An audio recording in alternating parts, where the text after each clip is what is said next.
GST 2.0 குறித்த online வினாடி வினா நிகழ்ச்சியில் பங்கேற்கும் எளிய வாய்ப்பு. கலந்து கொள்ளும் எல்லோருக்கும் பங்கேற்பு சான்றிதழ். விளையாடி மகிழுங்கள். GST வரி பற்றிய விழிப்புணர்வை பெற்றிடுங்கள். peoplefriendlygst.com. தமிழர்களின் நம்பர் 1 சாய்ஸ் தமிழ் மேட்ரிமோனி.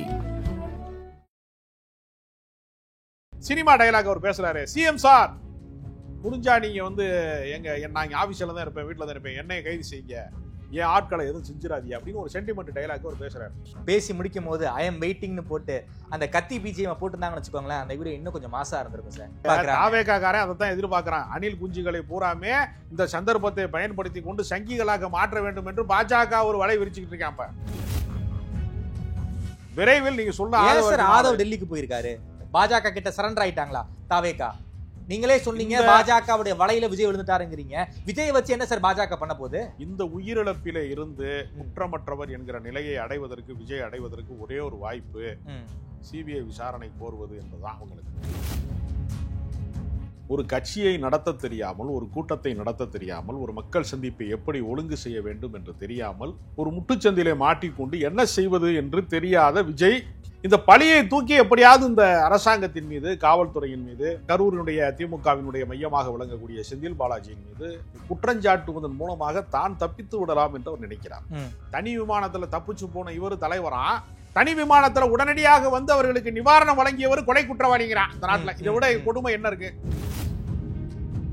கரூருக்கு டிசம்பர்ல போறதா இருந்துச்சு சார். அதாவது இந்த கடந்த சனிக்கிழமை என்பது வட சென்னை திருவள்ளூர்ல தான் விஜய் பேசுவதாக இருந்துச்சு. அது அட்வான்ஸ் பண்றாரு. அதாவது டிசம்பர்ல பேச வேண்டிய கரூர் கூட்டத்தை செப்டம்பருக்கு கொண்டு வராது. இதுக்கு என்ன சார் காரணம்? திமுக முப்பெரும் விழா நடத்திட்டாங்க, அதன் காரணமாக தான் விஜய் அட்வான்ஸ் பண்ணாரா? இல்ல, திமுகவை விட பெரும் கூட்டம் என்னிடம் தான் இருக்கிறது என்பதை காட்ட விரும்புவதற்காக செய்யப்பட்ட போட்டி முயற்சி. அந்த ஊர்லயே பெரிய இடமே அந்த வேலுச்சாமிபுரம் தான். ஏன்னா 2 நாளைக்கு முன்னாடி தான் அதிமுகவை சார்ந்த பொதுச் செயலாளர் எடப்பாடி பழனிசாமி ஒரு பிரம்மாண்டமான மக்கள் சந்திப்பை இதே மாதிரி பேருந்து ஊர்தி பயணத்தை அதே இடத்துல நிகழ்த்தியிருக்காரு. நீங்க எடப்பாடி பழனிசாமிக்கு கூட்டம் வரலன்னு கொஞ்சம் பேர் சொல்றாங்க, அதை நான் ஏற்க மாட்டேன். அப்ப அங்கு ஏன் அங்கெல்லாம் விபரீதங்கள் நடக்கல அப்படின்னா, அது ஒழுங்குபடுத்தப்பட்டவர்கள், அவர்கள் அரசியல் கட்சி தொண்டர்கள். இப்ப ஒழுங்குபடுத்தப்படாதவர்கள். திமுக காரன் ஓரமா நின்று வேடிக்கை வைப்பானே தவிர 27,000 பேர் கூடுன இடத்துல போய் எக்ஸ்ட்ரா நெரிசலை ஏற்படுத்த வேண்டிய அவசியம் என்ன இருக்கு? அது எனக்கு புரியல. விபரீதம்ங்கிறது என்ன? நீங்க ஏதாவது நீங்க வன்முறைக்கு ஏதாவது கல்வீச்சு நடந்துச்சு, தடியடி நடந்திருக்கு சார். ஆம்புலன்ஸுக்கு வழி விடலைன்னா காவல்துறை வேற என்ன செய்ய முடியும்? விஜய் சேர்வதற்கு பல மணி நேரம் ஆகுதா இல்லையா? 5 மணி நேரம் தாமதம், 7 மணி நேரம் தாமதம்லாம் ஆகுதுல. திருப்பி போகும்போது எப்படி 1.5 மணி நேரத்துல போறாரு? அதே அப்ப விஜய் போகும்போது செல்வா கலந்து போறாரா? ஏன்னா திருப்பி போற போது நீங்க ஆர்கனைஸ் பண்ணல, ஆட்களை திட்டமிட்டு ஆர்கனைஸ் பண்ணி கூட்டத்தை கூட்டி வேண்டுமென்றே விஜய் தாமதப்படுத்துகிறாரு, வேண்டுமென்றே செய்யறாங்க. விஜய் ஏன் சார் தான் மீது ஒரு அக்கௌண்டபிலிட்டியில இந்த 41 உயிர் போயிருச்சு, இதுக்கு நாம பொறுப்பே இல்லைங்கிற துணியில பேசியிருக்காரு. இது ஒரு தலைவனுக்கு அழகா சார்? இது விஜய் பேசியிருக்கிறது தலைவரே இல்லங்க. தலைவனுக்கு அழகா நீங்க கேட்கறதே தவறான வார்த்தை. நான் சொல்றேன், ஒரு திரைப்பட படப்பிடிப்பிலே கூட நான் 5 நிமிடம் தாமதமாக சென்றதே கிடையாது என்று அவர் ஒரு நேர்காணல்ல சொல்றாரு. ஆனா மக்கள்னு வரும்போது மட்டும் எவ்வளவு தாமதமா வராரு? திட்டமிட்டு செய்யறாரு. உன் மீது அன்பு கொண்டு, உன் மீது நேசம் கொண்டு, உன் முகம் பார்ப்பதற்காக மூச்சு திணறி ஒருத்தன் செத்து கிடக்குறான். அந்த பணத்தை நீ அங்கேயே போட்டுட்டு எஸ்கேப் ஆகி ஓடுறேன்னா எவ்வளவு கல்நஞ்சம் வேணும் உனக்கு? கரூரை விட்டு அவர் எஸ்கேப் ஆன விதம் இருக்குல்ல, கூலிப்படை கொலைகாரன் தான் அப்படி நடந்துக்குவான். நார்மல் ஜனநாயகத்தை நம்புகிறவன் அப்படி நடந்துக்க மாட்டான். விஜய்க்கு பொறுப்பே கிடையாதாமா இந்த உயிரிழப்புகளுக்கு? எந்த பொறுப்புமே கிடையாது. விஜய் நேர அதிகாரத்துக்கு போயிடுவாரு. ஜனநாயகம் படம் ரிலீஸ் ஆனதுக்கு முதலமைச்சர் ஆயிடுவாரு. நடுவில் அவருக்கு எங்கேயுமே ஸ்டாப் கிடையாது. நீங்க அவர் மேல இருக்கிற பொறாமையின் காரணமாக இப்படிப்பட்ட போலியான ஒரு நெரிசலை உண்டாக்கி மரணத்தை ஏற்படுத்தி விட்டீர்கள் என்று சொல்வதற்கு ஒரு உரையாடலை நிகழ்த்தி கொண்டே இருக்கிறார்கள். திரும்ப திரும்ப அப்படி ஒரு பொய்யை அவங்க நேரேட்டிவா செட் பண்ணிக்கிட்டே இருக்காங்க. ஆதனையர்களுக்கு அன்பு வணக்கம். இன்று நம்மோடு அரசியல் விமர்சகர் திருமிகு ராஜகம்பீரன் அவர்கள் உள்ளார். வணக்கம் ராஜகம்பீரன் சார். வணக்கம். நல்லா இருக்கீங்களா சார்? அந்த கரூர் துயரத்திற்கு பிறகு ஒரு 72 மணி நேரம் கழித்து விஜய் ஒரு தன்னிலை விளக்க வீடியோ கொடுத்துருக்காரு. அந்த தன்னிலை விளக்க வீடியோவில் ஒரு அக்கௌண்டபிலிட்டியே விஜய் எடுத்துக்கல. மன்னிப்பு கேட்குறேங்கிற ஒரு வார்த்தை கூட சொல்லல, இரங்கல் தெரிவிச்சிருக்காரு. அந்த கரூர் சம்பவத்துக்கும் எனக்கும் எந்த ஒரு சம்பந்தமுமே கிடையாது. நான் செய்த ஒரே தவறு கரூர்ல பேசியது தான். 4-5 மாவட்டங்கள்ல பேசியிருக்கேன், எங்கேயுமே நடக்காத தவறு ஏன் கரூர்ல நடந்தது, கரூர்ல எப்படி நடந்தது, கரூர் மக்கள் பேசக்கூடிய வீடியோக்கள் எல்லாம் பார்த்தா தெய்வமே இறங்கி வந்து பேசுற மாதிரி இருக்குன்னு பேசியிருக்காரு.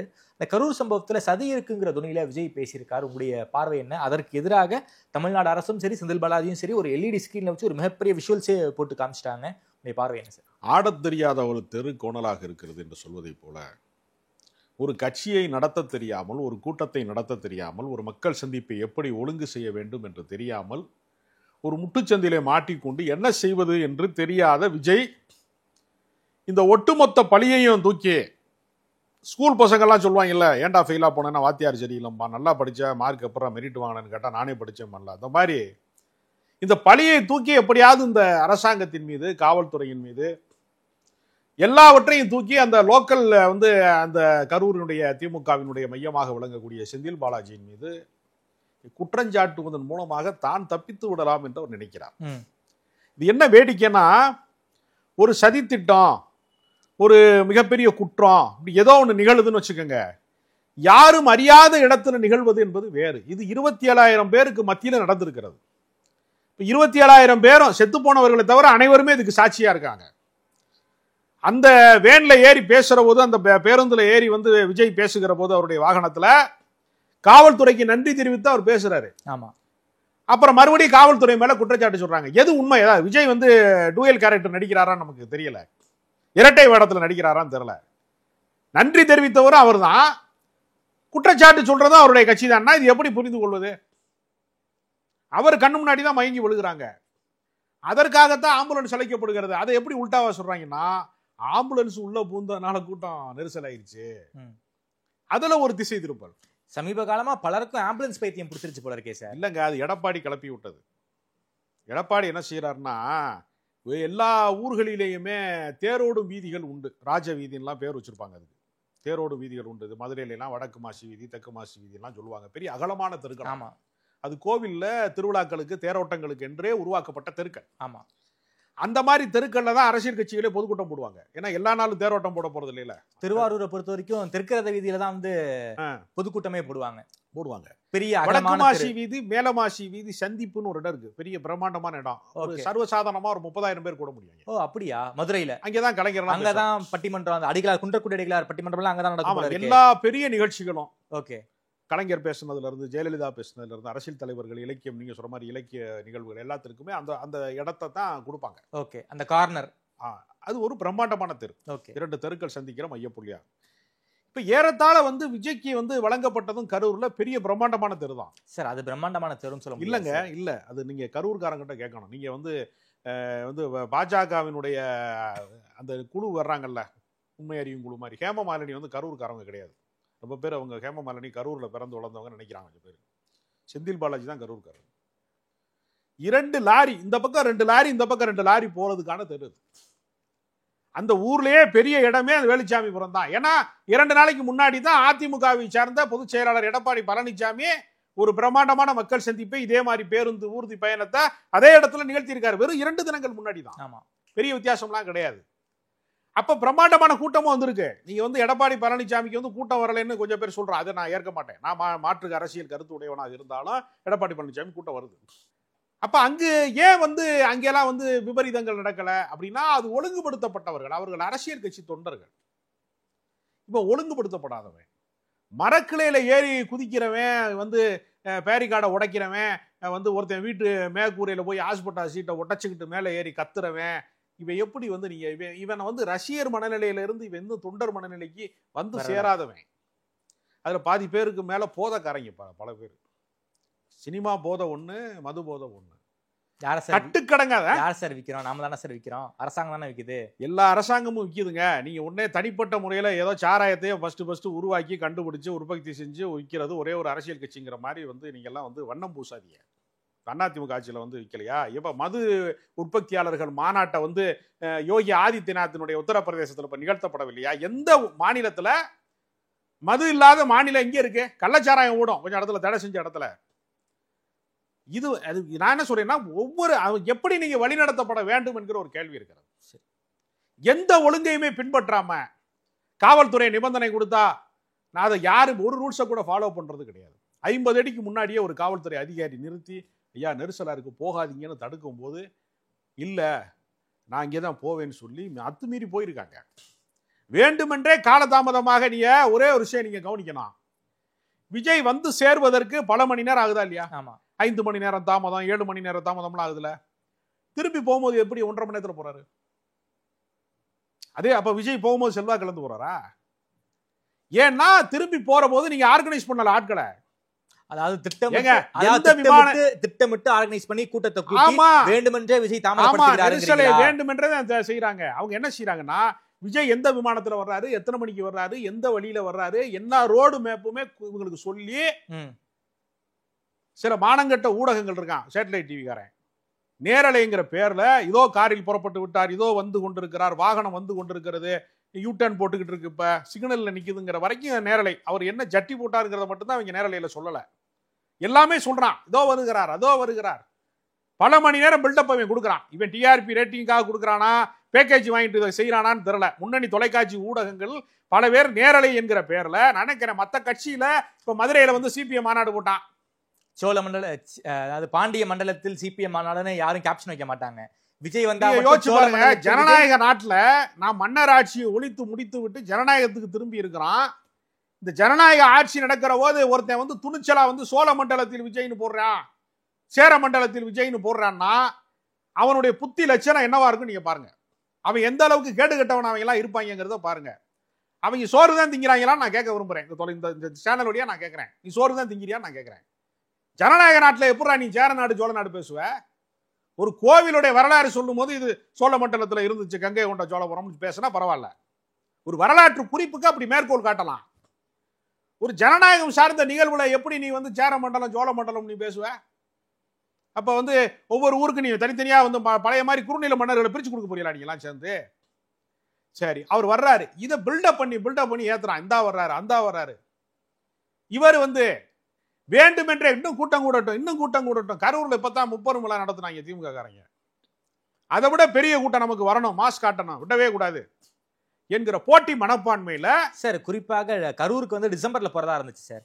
அதாவது இந்த கடந்த சனிக்கிழமை என்பது வட சென்னை திருவள்ளூர்ல தான் விஜய் பேசுவதாக இருந்துச்சு. அது அட்வான்ஸ் பண்றாரு. அதாவது டிசம்பர்ல பேச வேண்டிய கரூர் கூட்டத்தை செப்டம்பருக்கு கொண்டு வராது. இதுக்கு என்ன சார் காரணம்? திமுக 30 விழா நடத்திட்டாங்க, அதன் காரணமாக தான் விஜய் வந்து அட்வான்ஸ் பண்ணாரா? இல்ல, திமுகவை விட பெரும் கூட்டம் என்னிடம் தான் இருக்கிறது என்பதை காட்ட விரும்புவதற்காக செய்யப்பட்ட போட்டி முயற்சி. ஓகே, நான் என்ன சொல்றேன்னா, திமுகவிற்கு ஏறத்தாழ 2 கோடி வாக்காளர்களுடைய ஆதரவு. 2 கோடி பேர் அந்த கட்சிக்கு வந்து பெரிய அளவுல ஆதரவு நிலைப்பாட்டார். ஏறத்தாழ அதிமுக அதற்கு நிகராக இருந்தது. இன்றைக்கும் அதுக்கு ஒரு 1.5 கோடி வாக்காளர்கள் வரைக்கும் அவங்க ஆதரவு நிலைப்பாட்டில் இருப்பாங்க. இப்ப நமக்கு தெரியும், நாம் தமிழர் கட்சி 35 லட்சம் பேர் வாக்களிச்சிருக்காங்க. நாங்க 8% எடுத்துக்கோம், 8.2% எடுத்தோம் அவங்க சொல்றாங்க. ஒவ்வொரு கட்சிக்கும் லட்சக்கணக்கான ஆதரவாளர்கள் இருக்கிறாங்க, வாக்காளர்கள் இருக்கிறாங்க. எல்லாருக்குமே கூட்டம் வருது. கூட்டம் வர்றதுனாலதான் தலைவர் முதல் முறையாக நீங்கள் வந்து டிடிவி தினகரன் மாநாடு நடத்துற போது கண்ணு கட்டிய தூரம் வரைக்கும் மக்கள் வெள்ளமா தான் இருந்துச்சு. கூட்டம் வராத தலைவர் என்று ஒரு தலைவரை நான் சொல்ல மாட்டேன். சசிகலா பெங்களூர்ல இருந்து சென்னை வரும்போது ஒரு நாள் ஆச்சு சார், 24 மணி நேரம் ஊர்வலம் ஆச்சு. இன்னைக்கு சசிகலா அரசியல் அனாதையா எப்படி இருக்கிறாங்க? அந்த ஊர்வலம்லாம் எங்கே போச்சு? மதிமுக மாநாடு முதல் மாநாடு நடந்த போது மத்தியானம் 3 மணிக்கு மேடை ஏறினாரு வைகோ, விடிய ஊர்வலம் போச்சு, காலையில 6 மணி வரைக்கும் போச்சு. அவர் நின்று பார்த்துக்கிட்டே இருந்தாரு. அதெல்லாம் எங்கே போனாங்கன்னே தெரியல, வேற கட்சிக்கு போயிருப்பாங்கன்னு நினைக்கிறேன். எல்லா கட்சிக்கும் கூட்டம் வருகிறது. மதச்சார்பின்மை மாநாடு போடுறாரு திருமாவளவன், கட்டுக்கடங்காத கூட்டம் வருகிறது. ஆனா அவர்களுக்கு இந்த நேரலை வழங்கப்படுகிறதா? கூட்டத்துல பேசும்போது நேரலை கொடுப்பாங்க, நான் இல்லைன்னு சொல்ல. ஆனா இது மாதிரி பில்டப் கொடுக்குறாங்களா? இத்தனை கொடிகளோடு ஊர்வலமாக போகிறார்கள். மதுரையில சிபிஎம் மாநாடு நடந்துச்சு, மதுரை முழுக்க செங்கொடிகள் பறந்துச்சு. மதுரை சிவந்து விட்டது, செங்கொடிகளால் சிவந்தது மதுரைன்னு கேப்ஷன் யாரும் வைக்கல, யாருமே வைக்கலையே. யாருமே அதை விவாதமாக மாற்றினார்களா? அப்போ உங்களுக்கு என்ன தேவை அப்படின்னு ஒரு இருக்கு. ஓகே, ஊடகங்களுக்கும் இதுல பொறுப்பு இருக்குன்னு சொல்ல வரீங்க. ஊடகங்களுக்கு பெரும் பங்கு இருக்கிறது. நம்ம மாதிரி சுதந்திர ஊடகமாக இருக்கக்கூடிய யூடியூப் சேனல்களாவது அதை விமர்சனப்படுத்தி கொண்டிருக்கிறோம். அவன் தடவி கொடுத்துக்கிட்டே இருக்கானே இல்லையா? நீ யோசிச்சு பாருங்க. ஒவ்வொரு நாளும் வந்து விஜய்க்கு எதிர்ப்பை கூர்த்திட்டுகிறதா தமிழ்நாடு அரசு அப்படின்னு விவாதம் நடத்துறான். அவன் குற்றம் செஞ்சிருக்கிறாங்க சொல்றதுக்கு ஒருத்தன் கூட தயாரா இல்ல. சார் விஜய் ஏன் சார் தான் மீது ஒரு அக்கௌண்டபிலிட்டியில இந்த 41 உயிர் போயிருச்சு, இதுக்கு நாம பொறுப்பே இல்லைங்கிற துணியில பேசியிருக்காரு. இது ஒரு தலைவனுக்கு அழகா சார்? இது விஜய் பேசியிருக்கிறது தலைவனே இல்லைங்க. தலைவனுக்கு அழகான்னு நீங்க கேட்கறதே தவறான வார்த்தை. நான் சொல்றேன், தலைமை பண்பே இல்ல. அப்புறம் ஏன் அரசாங்கத்தின் மீது குற்றம் ஏங்க, சாட்டுறாரு? ஒரு திரைப்பட படப்பிடிப்பிலே கூட நான் 5 நிமிடம் தாமதமாக சென்றதே கிடையாது என்று அவர் ஒரு நேர்காணல்ல சொல்றாரு. அவர் எந்த சினிமாவுக்குமே அவர் லேட்டா போனதே கிடையாது. எந்த சினிமா படப்பிடிப்புக்குமே அவர் தாமதமா போனதே கிடையாது. ஆனா மக்கள்னு வரும்போது மட்டும் எவ்வளவு தாமதமா வராரு? திட்டமிட்டு செய்கிறார். இப்ப அவருடைய சுவாபத்திலே அது கிடையாது. சில பேர் இயல்பாகவே மிக தாமதமாக சோம்பேறித்தனமா போவாங்க. அப்படியும் கிடையாது. அப்ப கூட்டம் கூடட்டும்.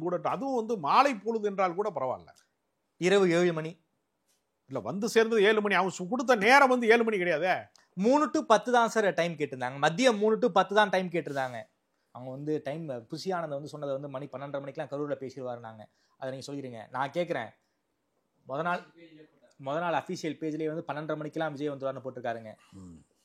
சார் நீங்க 7 மணிக்கு வந்ததை குற்றமா சொல்றீங்க சார். ஆனா அவங்க விஜய் வந்து கேட்ட டைம் என்பது என்ன? மதியம் 3 to 10 இந்த நேரத்துல தானே விஜய் வந்திருக்காரு. ஆனால் உண்மை என்னன்னா, கரூரிலே 12:30 மணிக்கு அவர் பேசுகிறார். நாமக்கல்ல 8:45 பேசுறாருன்னு போட்டிருந்தான். அவர் 8:50 தான் ஃபிளைட் ஏறாரு.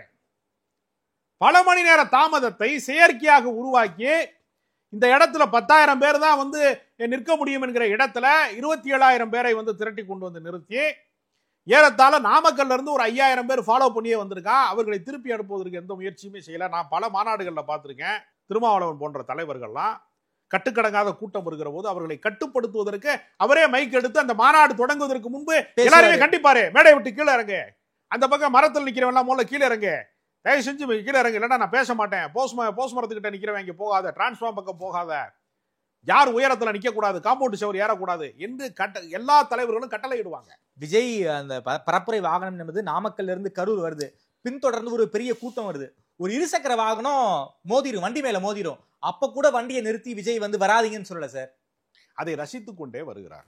கூட்டம் கூடுவதை விஜய் ரசிக்கிறாரா சார்? நம்ம மத்திய ரசிக்கிறாரா? அவரை வந்து பார்ப்பதற்கு அந்த மாலை பொழுது வருகிற போது அவரை பார்ப்பதற்கு அவருக்கு ஒரு ஃபோக்கஸ் லைட் இருக்கு அவருக்கு முன்னாடி. அந்த லைட்டை போட்டுட்டு வந்தா இவங்க பார்த்தவங்க சந்தோஷப்பட்டு கையை காட்டினவன போயிருப்பாங்க. வேண்டுமென்றே அந்த விளக்கை அணைத்து விட்டு வேணும்னே லைட் ஆஃப் பண்ணிட்டு அவர் வர்றாரு. அதுல அங்க வந்து வண்டிக்குள்ள லைட் ஆஃப் பண்ணாரு. இங்கு உயிர்கள் அணைந்து விட்டது, உயிர் விளக்குகள் அணைந்து விட்டது. அவர் கண்ணு முன்னாடி தான் தண்ணீர் தாகத்துல, பசி தாகத்துல பல மணி நேரம் வெயில்ல நின்ற வந்து ஹீட் ஸ்ட்ரோக் ஆகி பல பேர் மயங்கி அவர் கண்ணு முன்னாடி தான் விழுகிறான். ஆனா அவருக்கு எந்த விதமான குற்ற உணர்ச்சியும் அவருக்கு கிடையாது. நீங்க கூலிப்பட கொலகாரன் தான் என்ன செய்வானா, ஒரு கொலையை பண்ணிட்டு ஆட்டோல இறங்கி சட்டார்னு ஒருத்தனை வாக்கிங் போறவனை வந்து கத்தியில குத்திட்டு சட்டக்குன்னு வந்து எஸ்கேப் ஆயிடுவான் அந்த இடத்த விட்டு. ஏறத்தாழ கூலிப்படை தலைவனை போலதான் விஜய் நடந்துட்டார். கரூரை விட்டு அவர் எஸ்கேப் ஆன விதம் இருக்குல்ல, கூலிப்படை கொலைகாரன் தான் அப்படி நடந்துக்குவான். நார்மல் ஜனநாயகத்தை நம்புகிறவன் அப்படி நடந்துக்க மாட்டான். சரி, ஒரு கூலிப்படை கொலைகாரனை போல நடந்துக்கிறான் விஜய். உடனே எஸ்கேப். பாதிக்கப்பட்டவன், உயிர் இழந்தவன் உன்னுடைய முகம் பார்ப்பதற்காக, உன் மீது அன்பு கொண்டு, உன் மீது நேசம் கொண்டு, உன் முகம் பார்ப்பதற்காக மூச்சு திணறி ஒருத்தன் வந்து செத்து கிடக்கிறான். அந்த பணத்தை நீ அங்கேயே போட்டுட்டு எஸ்கேப் ஆகி ஓடுறேன்னா எவ்வளவு கல்நஞ்சம் வேணும் உனக்கு? உடனே நீ ஊரை காலி பண்ற. ஓகே சார், விஜய் ஊரை விட்டு எஸ்கேப் ஆயிட்டார் சார். 2ஆம் கட்ட நிர்வாகிகள் களத்துல இருந்திருக்கணும்ல. ஏன் சார் யாருமே களத்துல இல்ல?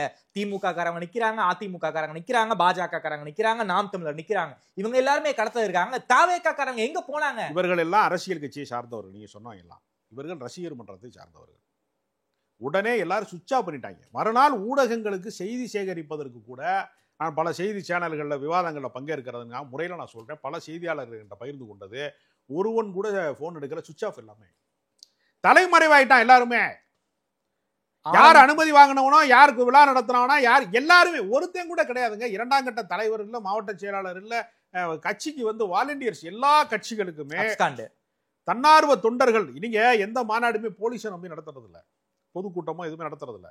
நீங்க அந்த கட்சியினுடைய தன்னார்வ தொண்டர்கள் அந்த கூட்டம் எவ்வளவு வருதோ அதற்கு தக்கன திமுகலையும் அதிமுகலையும் தொண்டர் அணின்னு ஒரு அணி வச்சிருப்பாங்க. அவங்க ஒழுங்குபடுத்துவாங்க. ஒரு யூனிஃபார்ம் மாதிரி போட்டுட்டு அவங்க இந்த வழியா தான் தலைவர்கள் போகணும், இந்த வழியா தான் பெண்கள் இருக்கணும், இந்த பக்கம் விஐபி உட்காரணும், இந்த பக்கம் வந்து கட்சி நிர்வாகிகள் உட்காரணும், அதுக்கெல்லாம் ஒழுங்குபடுத்துவாங்க. சாதாரண அரங்க கூட்டத்திலே கூட முன்வரிசையில வந்து சார் இதெல்லாம் ரிசர்வ்டு, நீங்க வர இந்த பின்னாடி போய் உட்காருங்க அப்படி சொல்றதுக்கு ஆள் இருப்பான் எல்லா இடத்துலையும். அப்ப எந்த ஒழுங்கு முறைகளையும் எந்த ரூல்ஸையுமே யாருமே பின்பற்றல. ஒரு விபரீத நடப்பது என்பது இது முதல் முறையே அல்ல. ஒரு விக்கிரவாண்டியினுடைய மாநாட்டில் 6 பேர் உயிரிழப்பு. அங்கு இதே தான், குடிநீர் பிரச்சனை, மயங்கி விழுந்தது, எல்லாமே இதே பிரச்சனை தான். 6 உயிரிழப்பு. ஏறத்தாழ 400க்கும் மேற்பட்டவர்கள் வந்து வெயிலிலே மயங்கி விழுந்தார்கள் என்று அந்த கட்சியினுடைய நிர்வாகியாக இருக்கக்கூடியவர் பதிவு செய்கிறாரு. மதுரை மாநாட்டிலும் அதே சம்பவத்தை நாம பார்த்தோம். மதுரையில பாத்தீங்கன்னா மிகப்பெரிய கொடிக்கம்பம் சரிந்தது. அது இன்னோவா கார் மேல சரியாம யாராவது ஒரு தனிப்பட்ட மனிதன் மேலோ ஒரு யாரோட ஒரு குடும்பத்தோட இருந்திருக்காங்க அந்த காருக்குள்ளேன்னா அந்த உயிரிழப்பு அங்கேயே நிகழ்ந்திருக்கு. அங்கேயே வேறு சில உயிரிழப்புகள் நடந்தது. அங்க ஒரு 3 பேருக்கு மேல இறந்திருக்காங்க. இப்ப இறந்தவனை எல்லாம் அட்ரஸ் பண்றது இருக்குல்ல, அவன் எங்களுக்காகத்தான் வந்தான்னு எப்படி சொல்ல முடியுங்கிற அளவுக்கு வந்துட்டாங்க. வழக்கறிஞர் அணியில இருந்து ஒருத்தர் சொல்றான், அவங்க எங்களுக்காகத்தான் வந்தாங்க அப்படின்னு சொல்லி ஹாஸ்பிட்டல்ல இருந்த பணத்தை எங்க மேல கணக்கு காட்டுறாங்கன்னு ஒரு குச்சமே இல்லாம அந்த தாவேக வழக்கறிஞர் பேசியிருக்காரு சார். இது ஒரு கட்சிக்கு அழகா சார் இது தாங்க. அப்ப இவங்க என்ன சொல்றான்னா, இங்க இறப்பே நடக்கலன்னு சொல்ல வர்றான். எல்லாமே திமுக காரங்க தான் ஏதோ 46 பேரை கொன்னுட்டு இவங்க மேல கொலைப்பழிய போட்டது மாதிரியே ஒரு ஸ்கிரீன் பிளே பேச சார். திமுக சதி பண்ணிருச்சு, திமுக ஆளை விட்டு நெரிசலை உண்டாக்குதுன்னு வச்சுக்குவோம், ஒரு வாதத்துக்கு வச்சுப்போம். அது முட்டாள்தனமான வாதம் தான், இல்லைன்னு சொல்லவே இல்லை. அந்த நெரிசல் அந்த திமுக காரன் சிக்கி சேர்த்திருக்க மாட்டானா சார்? நிச்சயமா சேர்த்திருப்பான். அதுல என்ன சந்தேகம்? நெரிசல் என்று வருகிற போது யாருமே தப்ப முடியாது. திட்டமிட்டு ஒரு நெரிசலை உருவாக்குறாங்கன்னு வச்சுக்கோங்களேன். அந்த திட்டமிட்டு நெரிசலை உருவாக்குறவங்க அந்த நெரிசலை மாட்டி இருப்பாங்க. 27,000 பேர் கூடுன இடத்துல போய் எக்ஸ்ட்ரா நெரிசலை ஏற்படுத்த வேண்டிய அவசியம் என்ன இருக்கு? அது எனக்கு புரியல. திமுக காரன் ஓரமா நின்று வேடிக்கை வைப்பானே தவிர விபரீதம்ங்கிறது என்ன? இப்ப நீங்க ஏதாவது நீங்க வன்முறைக்கு ஏதாவது கல்வீச்சு நடந்துச்சு, தடியடி நடந்திருக்கு சார். ஆம்புலன்ஸுக்கு வழி விடலைன்னா காவல்துறை வேற என்ன செய்ய முடியும்? ஒழுங்குபடுத்துவதற்கு உயிருக்கு போராடிக்கிட்டு இருக்கா, ஆம்புலன்ஸ் உள்ள வருது, காவல்துறைக்கு காவல்துறை வழி விடுவதற்கு சொல்லு கெஞ்சுறான், கேட்க மாட்டேங்கிறான். அப்புறம் தடியடி நடத்தாம என்ன செய்ய முடியும்? அப்ப எதையுமே கேட்பதில்லை, எதையுமே நான் சொல்றதை கேட்க மாட்டேன் அப்படிங்கிற ஒரு கண்மூடித்தனமான ஒரு கூட்டத்தை, வெறிபிடித்த கூட்டத்தை உருவாக்கிட்டு அந்த தவறுகளை சரி செய்ய வேண்டிய இடத்தில் இருக்க வேண்டியவர்கள் அதற்கு பொறுப்பேற்றுக் கொள்ளாமல் இந்த பழியை தூக்கி எப்படியாவது, அதாவது தனி விமானத்துல தப்பிச்சு போன இவரு தலைவரா, தனி விமானத்துல உடனடியாக அவர்களுக்கு நிவாரணம் வழங்கியவர் கொலை குற்றவாளிங்கிறான் இந்த நாட்டுல. இதை விட கொடுமை என்ன இருக்கு? உடனடியா நடவடிக்கை எடுத்தது தப்புங்கிறாங்க. உடனடியா அவரு செந்தில் பாலாஜி எப்படி வந்தாரு, முதல்வர் எப்படி இரவோடு இரவா வந்தாரு, துணை முதல்வர் எப்படி மறுநாள் காலைல வந்தாருங்கிற கேள்வி எல்லாம் கேட்கிறாங்க சார். அப்புறம் அண்ணாமலை எப்படி வந்தாரு? அவர் தான் இலங்கை பயணத்துல இருந்தாரு. எல்லாருமே வந்தாங்க. மனிதாபிமானம் இருக்கிறவர்கள், இந்த மக்கள் காப்பாற்றப்பட வேண்டும் என்று நினைக்கிறோம். ஏன்னா அவருக்கு அண்ணாமலைக்கு அவர் போட்டியிட்ட தொகுதி சார்ந்த ஊர் அது கரூர். ஆமா. செந்தில் பாலாஜிக்கு அது சொந்த ஊரு. அரசு மருத்துவமனைக்கு அருகாமையில தான் செந்தில் பாலாஜி வீடே இருக்கு. அது பல பேருக்கு தெரியல. எப்படி உடனே வந்தாருங்கிறான். நீ நெரிசலை ஏற்படுத்தி மரணத்தை ஏற்படுத்திட்டு எஸ்கேப் ஆகி நீ தனி விமானத்துல ஓடிடுவ. உள்ளூர்காரன் தானே கடைசி வரைக்கும் நிக்கணும். நீங்க ரோடு ஆக்சிடென்ட் பண்ணிட்டு சில பேர் தப்பிச்சு ஓடுவான். சில லாரி டிரைவர்லாம் என்ன பண்ணுவான்னா தப்பிச்சு ஓடி போயிருவான். ஊருக்காரங்க அடிச்சு போடுவாங்கன்னு ஓடி போயிருவான். உள்ளூர்காரன் தானே தூக்குவான் போனத. நீ ஏன் தூக்குன அப்படின்னு கேட்க முடியுமா நம்ம? அப்ப இப்படிப்பட்ட ஒரு விபரீதத்தை ஏற்படுத்தி விட்டோமே என்கிற குறைந்தபட்ச குற்ற உணர்ச்சி கூட இல்லாம இந்த பழியை எப்படியாவது இந்த அரசு ஆளுகிற அரசின் மீது சாட்டி விட்டு தப்பிப்பதற்கு என்ன வழி என்பதற்கு மாற்றுப்பாதையை தேடிக்கொண்டிருக்கிறானே தவிர ஒருவன் கூட இதை ஒப்புக்கொள்ள தயாரான. ஆதவர்ஜுனா சார், ஆதவர்ஜுனாவை பத்தி நிச்சயம் பேசி ஆகணும் சார். ஒரு நள்ளிரவுல ஒரு ட்வீட் போடுறாரு. சாலையில் நடந்து சென்றாலே தடியடி, சமூக வலைதளங்களில் கருத்து பதிவிட்டாலே கைது, இப்படி ஆளும் வர்க்கத்தின் அடிவருடிகளாக காவல்துறை மாறி போனால் மீட்சிக்கு இளைஞர்களின் புரட்சி தான் ஒரே தீர்வு. குறிப்பாக ஜென்சி தலைமுறைகள் இளைஞர்கள் எப்படி பங்களாதேஷ்லயும் இலங்கையிலயும் ஒரு புரட்சியை பண்ணாங்களோ அதே மாதிரி ஒரு புரட்சி நிகழும்னு ஒரு ட்வீட் போடுறாரு சார். போட்ட 15வது நிமிஷத்துல டெலீட் பண்றாரு. அவர் மேல ஒரு கேஸ் ஒன்னு போட்டிருக்காங்க. இப்படி ஒரு கொந்தளிப்பான சூழ்நிலை. அரசுக்கு எதிராக கலகம் செய்வதற்கு நீங்கள் தயாராக இருங்கள் என்று டெலிகிராம் உரையாடலின் வழியாக ஏதாவது கைது நடவடிக்கையை நம்மை நோக்கி நகர்ந்தால் அதை கலவரமாக மாற்றி இந்த 41 மரணத்தை மறக்கடிக்கிற விதமான ஒரு பெரிய கலவரத்தை உருவாக்கப்பட வேண்டும்.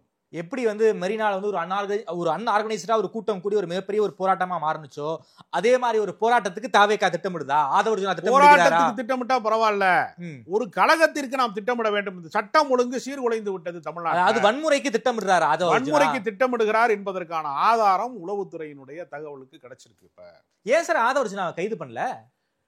ஆதவர்ஜுனா மேல எஃப்ஐஆர் போட்டிருக்காங்க. ஏன் கைது பண்ணல? ஒரு கலவரத்துக்கு திட்டமிடுறாரு, ஒரு வன்முறைக்கு திட்டமிடுறாரு. ஆதவர்ஜுனாவை தூக்கி உள்ளத வச்சிருக்கணும். இப்ப தனி பிளைட்டை பிடிச்சு டெல்லிக்கு போயிருக்காரு சார் என்எஸ்சி பாதுகாப்போட. ஆதவர்ஜுனா யாரு? ஒரு கட்சியினுடைய ஒரு கட்சி வச்சிருக்காரு, ஒரு தனியார் அமைப்பு வச்சிருக்காரு. அவருக்கு எப்படி சார் என்எஸ்சி பாதுகாப்பு? அதாவது வாய்ஸ் ஆஃப் காமன் என்கிற அமைப்பின் வழியாக பல சமூக வலைதளங்கள்ல ஸ்டாண்ட் வித் விஜய்னு போட்டான். எவருங்க பாதிக்கப்பட்டவன் பக்கம் நிற்பதற்கு பதிலாக ஸ்டாண்ட் வித் விஜய்னு ட்வீட் போடுறான். அவர் என்ன பாதிப்புல இருக்காருன்னு எனக்கு தெரியலையே. அவர் நல்லா சரக்கடி சந்தோஷமா இருந்துகிட்டு இருக்காரு. அவருக்கு போய் நீ ஆறுதல் சொல்ற இடத்துல அவர் இருக்காரு. அவருக்கு என்ன பாதிப்பு நடந்துச்சு? அவரு துக்க நிகழ்ந்த வீட்டிலேயே பக்கத்துல இல்லையே. உனக்காக செத்தவனை பார்க்கறதுக்கு நீ தயாரா இல்ல, உனக்காக காயம்பட்டு கதறுகிறவனை பார்க்க நீ தயாரா இல்ல. எந்த உயிரிழப்பு குறித்து உனக்கு எந்த வருத்தமும் இல்ல. ஒருத்தன் 72 மணி நேரம் கழித்து இரங்கல் அறிக்கையின் பெயரால ஆளுகிற அரசை சீண்டும் விதமாக சினிமால டயலாக் பேசுவாங்கல்ல வில்லன்ட்ட, முடிஞ்சா நீ வந்து எண்ணெய தொட்டு பாரு ஏன் ஆள அப்படின்னு சொல்லுவாங்க இல்ல, அந்த டயலாக சினிமா டயலாக் அவர் பேசுறாரு. சிஎம் சார் முடிஞ்சா நீங்க வந்து நான் ஆபீஸ்ல தான் இருப்பேன், வீட்டுல தான் இருப்பேன், எண்ணெயை கைது செய்யுங்க, ஏன் ஆட்களை எதுவும் செஞ்சிடாதீங்க அப்படின்னு ஒரு சென்டிமெண்ட் டயலாக் அவர் பேசுறாரு.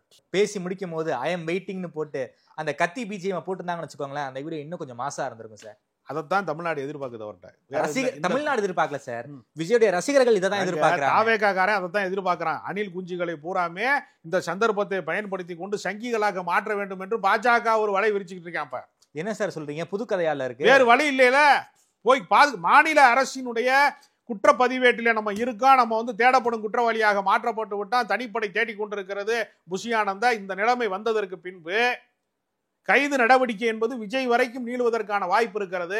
எனவே தற்காத்துக் கொள்வதற்கு என்ன வழி? மத்திய அரசாங்கத்தினுடைய விசாரணை அமைப்பை கோருகிறார்கள். சிபிஐ விசாரணை வேணும்னு கேட்கறாங்க. நீங்களே சொல்றீங்க ஆதவர்ஜுனா வந்து கலவரத்தை ஏற்படுத்துற மாதிரி ட்வீட் போடுறாருங்கிறீங்க, ஒரு மிகப்பெரிய வன்முறைக்கு தாவேக்கா திட்டமிடுதுங்கிறீங்க. அவர் மேல ஒரு 5 பிரிவுல வந்து எஃப்ஐஆர் போட்டிருக்காங்க. ஏன் சார் இப்போ வரைக்கும் கைது பண்ணல? அவர் தான் டெல்லி பறந்தாரே சார், தனி விமானத்தை டெல்லி பறந்திருக்காரு, கூட என்எஸ்சி பாதுகாப்போட போயிருக்காரு. என்ன ஏன் கைது பண்ணிருக்கோம்ல ஆதவர்ஜுனா, ஏன் தமிழ்நாடு அரசு கைது பண்ணல? அதாவது பாஜகவிற்கு அதிகமாக தேர்தல் நிதி கொடுத்ததே மார்டினுடைய நிறுவனம் தான்ங்கிறது உலகத்துக்கே தெரியும். பாஜகவுக்கு மட்டும் இல்ல சார், நம்ம திமுகவுக்கும் கொடுத்திருக்காங்க சார். உண்மைதான், கேளுங்க. எனவே பாஜகவிற்கு அதிகமான தேர்தல் நிதி கொடுத்த வகையில ஏற்கனவே பாஜகவோடு ஆதவர்ஜுனா மிக நெருக்கமாக இருக்கிறார். அவர் விசிகாவின் வழியாக ஒரு வலை விரிப்பதற்கு தான் முயற்சி செய்தார். அது வந்து அறுபட்டு போய்விட்டது. அந்த சூழ்ச்சியை வந்து திருமாவளவன் தெரிந்து கொண்டார். அதற்கு பின்புதான் விஜய் இடத்திலே போய் அவர் சேர்ந்திருக்கிறாரு. தமிழ்நாட்டிலே வந்து மக்கள் வந்து இந்த துக்கத்திலே இருந்து இன்னும் அந்த மனநிலை மாறாமல் இருக்கிற போது திமுகவுக்கு ஒரு எதிர்மனநிலையை உருவாக்குவதற்கு பார்க்கிறார்கள். அதாவது இதே இடத்திலே ஜெயலலிதா இருந்திருந்தால் நீங்க வந்து கரூருடைய இடத்திலே இருந்து தப்பித்து தனி விமானத்திலே சென்னை வந்து சேர்ந்த போது நேரடியாக பனையூருக்கு விஜய் போயிருக்க முடியாது, புழல் சிறைக்கு தான் போயிருக்க முடியும்னு அதிமுக காரனே சொல்றான். விஜய் கைது செய்யப்பட்டிருப்பார் ஜெயலலிதா இருந்தான்னு. ஆனா அரசியல் பழிவாங்குதல் என்கிற குற்றச்சாட்டுக்கு ஆளாக சட்டப்பூர்வமாக நடவடிக்கை எடுக்க வேண்டும் தமிழ்நாடு அரசு விரும்புது. ஓகே சார், விஜயை கைது பண்ணல சார், ஆதவர்ஜுனாவை கைது பண்ணிருக்கல இந்த ட்வீட்டுக்காக. ஏன் ஆதவர்ஜுனாவை கைது பண்ணல? டெல்லிக்கு போக தெரிஞ்ச ஆதவர்ஜுனாவால ஏன் வந்து கரூருக்கு போக முடியல? தனி ஃபிளைட் எடுத்துட்டு போறாருல, டெல்லிக்கு போக தெரியுதுல. ஒருவேளை கரூரை விட டெல்லி பக்கமா அவருக்கு தெரியலாம். ஒருவேளை தனி விமானம் வந்து கரூருக்கு போக வாய்ப்பு இல்ல. திருச்சியில இறங்கி கரூருக்கு போகலாம், சேலத்துல இறங்கி கரூருக்கு போகலாம்ல. அவர்கள் எவ்வளவு அச்சப்பட்ட கோழைகளாக இருந்தா எங்களுக்கு அங்கு பாதுகாப்பே இல்ல.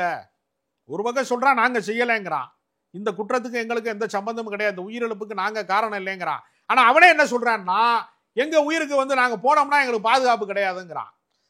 ஒருவன் கூட, ஒரு கட்சி தொண்டன் கூட அந்த இடத்துல போய் நிக்கல சார்.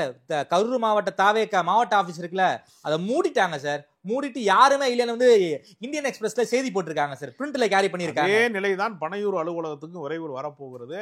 எல்லாருமே கைது செய்யப்படுவார்கள். புஷி ஆனந்தி வந்து தனிப்படையினுடைய எல்லாருமே இப்ப தலைமறைவுல இருக்கிறாங்க. ஓகே, விரைவில் நீங்க சொல்ல ஆதவ் டெல்லிக்கு போயிருக்காரு, பாஜக கிட்ட சரண்டர் ஆயிட்டாங்களா தாவேக்கா? நீங்களே சொன்னீங்க பாஜகவுடைய வலையில விஜய் விழுந்துட்டாருங்கிறீங்க. விஜய் வச்சு என்ன சார் பாஜக பண்ண போகுது? இந்த உயிரிழப்பில இருந்து குற்றமற்றவர் என்கிற நிலையை அடைவதற்கு, விஜய் அடைவதற்கு ஒரே ஒரு வாய்ப்பு சிபிஐ விசாரணை கோருவது என்பதுதான் அவங்களுக்கு. ஏன்னா மத்திய அரசாங்கம் தங்கள் விசாரணை வளையத்தின் மூலமாக பல பேரை வளைத்திருக்கிறார்கள் என்பதே நம்ம பல விஷயங்கள்ல பார்த்திருக்கோம். 1000 கோடி ஊழல் செய்தார் அஜித் பவார் என்று சொன்னவர்கள் இருந்து பல பேரை தங்கள் பக்கம் வலையிலே இழுப்பதற்கு அவர்கள் விசாரணை வளையத்தை தான் வந்து பயன்படுத்தி இருக்கிறாங்க. எனவே சிபிஐ விசாரணை கோருவதன் வழியாக விஜய்க்கு இதுக்கு எந்த சம்பந்தம் இல்லை என்று விசாரணை நகர வேண்டும் என்றால், திசை மாறி போக வேண்டும் என்றால், எதுக்கு சார் சிபிஐ விசாரணை கேட்கணும்? அந்த அஜித்குமார் மரணத்தின் போது சிபிஐங்கிறது RSS பாஜகவுடைய கைக்கூலின்னு சொன்னார் இதே விஜய். அந்த விஜய் இப்ப எதுக்கு சார் வந்து சிபிஐ விசாரணை கேட்கிறாரு? கோர்ட்டுக்கு எதுக்கு சார் போயிருக்காங்க? வடிவேலு ஜோக்கு மாதிரி தான் இது. அது போன வாரம், இது இந்த வாரம்ங்கிற மாதிரி. இனிமேல் அவரால் வந்து ஒன்றிய அரசுக்கு எதிரான குரலை அவரால் எழுப்பவே முடியாது. ஏன்னா பகிரங்கமாகவே பாஜக காரன் எங்க இடத்துல வந்து சரணடைவதை தவிர உனக்கு வேற வாய்ப்பே இல்லை. நீங்க எல்லா பாஜக காரர்களுமே நீங்க பாத்தீங்கன்னா விஜய்க்கு ஆதரவு நிலைப்பாடு சார்ந்து போஸ்டே ஒட்டியிருக்கிறாங்க. பல இடங்கள்ல பாக்குறேன், தமிழ்நாடு பாஜகவே கூட போஸ்ட் ஒட்டியிருக்கிறது. நயினார் நாகேந்திரன் பேர்ல அண்ணா சாலை முழுக்க போஸ்டர் ஒட்டி இருக்கிறாங்க. விஜய் மீது வந்து இந்த மாதிரி நடந்த உயிரிழப்பிற்கு வந்து தமிழ்நாடு அரசு தான் பொறுப்பேற்கணும் என்று விஜயின் குரலாகவே பாஜகவின் குரல் மாறி. விஜய்க்கு பொறுப்பே கிடையாதாமா இந்த உயிரிழப்புகளுக்கு? எந்த பொறுப்புமே கிடையாது. விஜய் நேர அதிகாரத்துக்கு போயிடுவாரு. ஜனநாயகம் படம் வந்து ரிலீஸ் ஆனதுக்கு பின்பு முதலமைச்சர் ஆயிடுவாரு. நடுவில் அவருக்கு எங்கேயுமே ஸ்டாப் கிடையாது. நீங்க வந்து அவர் மேல இருக்கிற பொறாமையின் காரணமாக இப்படிப்பட்ட போலியான ஒரு நெரிசலை உண்டாக்கி மரணத்தை ஏற்படுத்தி விட்டீர்கள் என்று சொல்வதற்கு ஒரு உரையாடலை நிகழ்த்தி கொண்டே இருக்கிறார்கள். திரும்ப திரும்ப அப்படி ஒரு பொய்யை அவங்க நேரட்டிவா செட் பண்ணிக்கிட்டே இருக்காங்க. இது மக்கள் மத்தியில் எடுபடுமா சார்?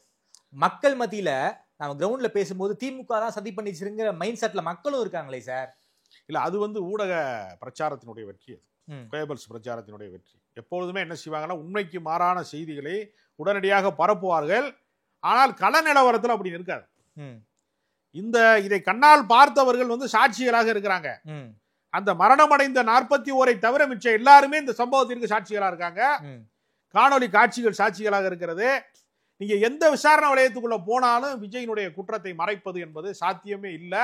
எனவே நீங்கள் என்ன வேஷம் போட்டாலும், நீங்கள் என்னதான் வந்து நீங்கள் வந்து திசை திருப்பினாலும் மக்கள் சாட்சியங்களாக இருக்கிறார்கள். மக்கள் தீர்ப்பே மகேசன் தீர்ப்பு என்று சொல்வது மாதிரி இந்த மக்கள் வந்து இதற்கு சாட்சிகளாக இருக்கிற பட்சத்துல இந்த திசை திருப்புகிற நாடகம் எதுவுமே நடக்காது. தாவேகாவிற்கு ஒரு மாபெரும் பின்னடைவை, வீழ்ச்சியை இது தரும்.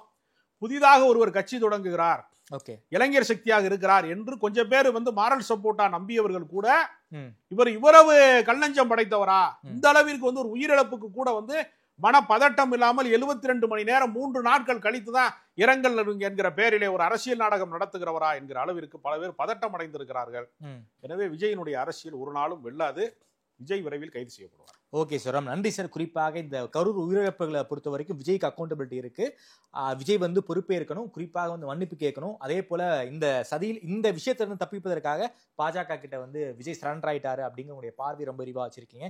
நேரில் நேரம் கொடுத்து பேசியமைக்கு நன்றி ராஜகம்பீரன் சார்.